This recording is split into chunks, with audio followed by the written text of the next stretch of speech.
Taky máš v zimě pocit, že nemáš pohodlí a už se nemůžeš dočkat jara, až budeš zase nosit šaty? Měla bych pro tebe pár tipů, jaké šaty se mi nejvíc osvědčily v zimním období.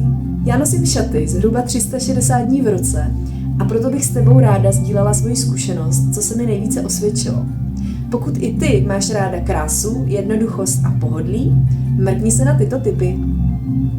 Tip číslo 1 je délka. Na zimu se mi osvědčily nejvíc krátké šaty.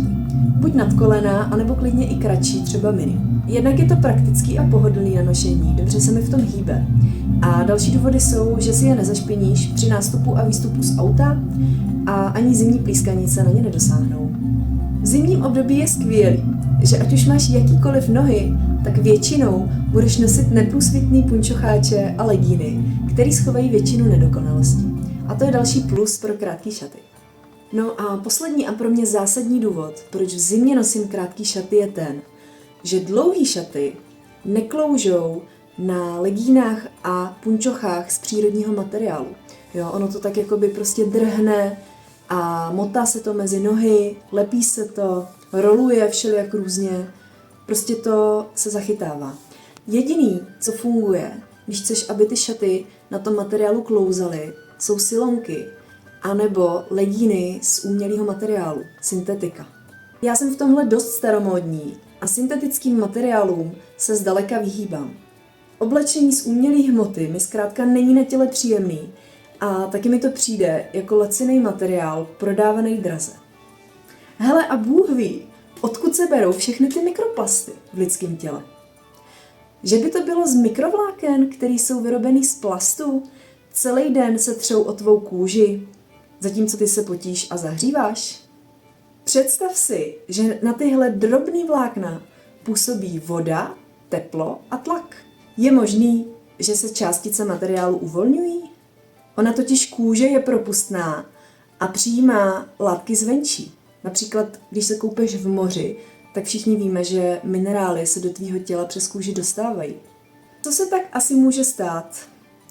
Jednu věc vím jistě, na sobě to testovat nebudu. No a zajímalo by mě, co si o tom myslíš ty?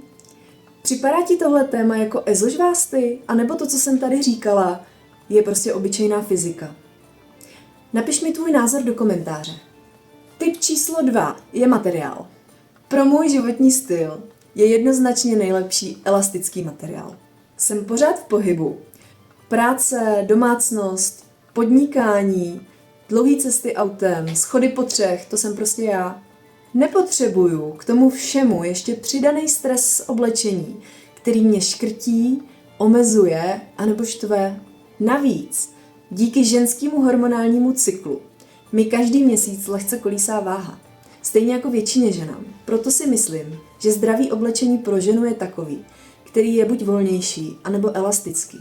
Šaty ideál. Oblečení, který pruží, tě nebude nikde škrtit a tvoje lymfa i nálada budou zaručeně proudit líp. Další důležitý kritérium pro výběr šatů, který bych ráda nosila, je složení materiálu. Materiál musí být příjemný na kůži, zdravotně nezávadný a dostatečně výhřevný, pokud to chci nosit v zimě. To je alfa a omega. Mezi moje oblíbené materiály patří bavlna, viskóza včetně bambusu, vlna a veškerý materiály z příměsí vlny. Jestli máš doma byt jenom jednu věc z vlny, tak určitě poznáš ten rozdíl ve výhřevnosti. Ve vlně opravdu není zima, ani když se v tom spotíš a jsi v tom celý den. Je to prostě přírodní vlákno, který má unikátní vlastnosti, saje vlhkost a to je můj nejoblíbenější materiál vůbec. Můžeš si vyzkoušet malej test. Zkus celý den v ponožkách z bavlny a v ponožkách z vlny. Můžeš mi pak napsat, co si o tom myslíš, jak to dopadlo. Syntetický materiály, o tom už tady byla řeč, tomu se vyhýbám a už je nekupuju. Ze zkušenosti vím, že vždycky, když jsem měla něco takového na sobě, tak jsem se v tom necítila úplně dobře a to je moje priorita číslo 1. A i tobě ze srdce doporučuju, když si něco novýho scháníš, důkladně si to prostuduj, investuj do sebe ten čas, podívej se na složení materiálu, nedůvěřuj výrobcům, který neuvádí složení materiálu, nedůvěřuj výrobcům, kteří to různě okecávají, to složení. Prostě plast bude vždycky jenom plast. Hodnota, kterou v tom výrobku dostaneš, je hodně malá oproti penězům, za který to koupíš. Ze zkušeností vím, že všechny ty podprsenky, legíny, tílka, kalhotky, takzvaný funkční prádlo z polyesteru a polyamidu nestojí nejméně peněz. A to i přesto, že se vyrábí z nejlevnějšího dostupného materiálu. Prosím tě, a jak je teďka ten trend, že se věci vyrábí jakoby z recyklovaného polyesteru, tak na tenhle trend se nenech nalákat už vůbec. Nejnovější studie prokázaly, že z toho recyklovaného materiálu se uvolňuje ještě více mikroplastů, než z toho panenského polyesteru, co se vyrábí přímo z ropy. Je to docela problém i z toho důvodu, že ty vlákna jsou ještě kratší a tudíž se dostávají ještě hloubš do tkáně živých organismů.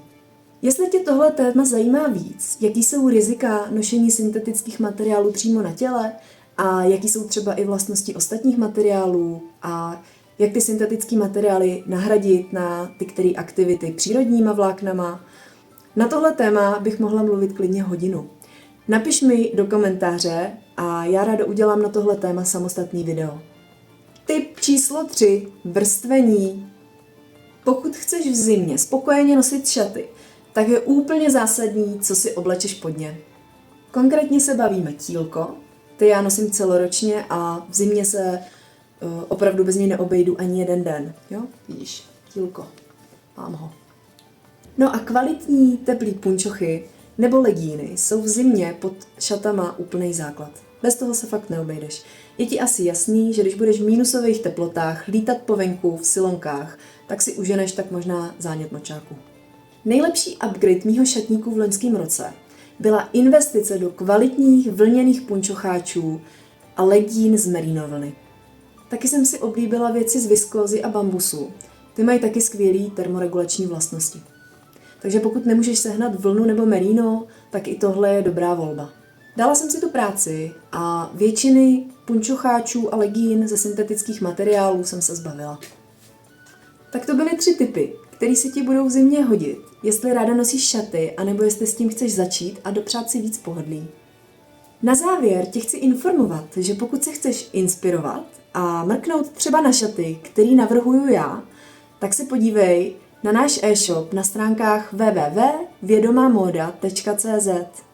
Kromě šatů, který se výborně nosí v zimě, u nás najdeš například taky tílka, který jsou neuvěřitelně pohodlný, krásně sedí, drží prsa, mají 2 vrstvy na prsou a dají se nosit bez podprsenky.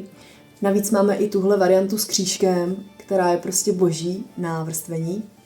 A úplná novinka na našem webu jsou merino legíny, které jsou z neprůsvitného kvalitního materiálu a nevypadají jako podvlíkačky. To znamená, že se dají nosit pod šaty. Jestli se ti líbí tyhle ty šaty, které mám na sobě, tak je to prototyp. Ty ještě na e-shopu nemáme a pokud bys je tam ráda viděla, určitě nám to napiš do komentáře. Zvažujeme, že je necháme ušít. Hezký den a doufám, že tyhle tipy využiješ pro svoje pohodlí.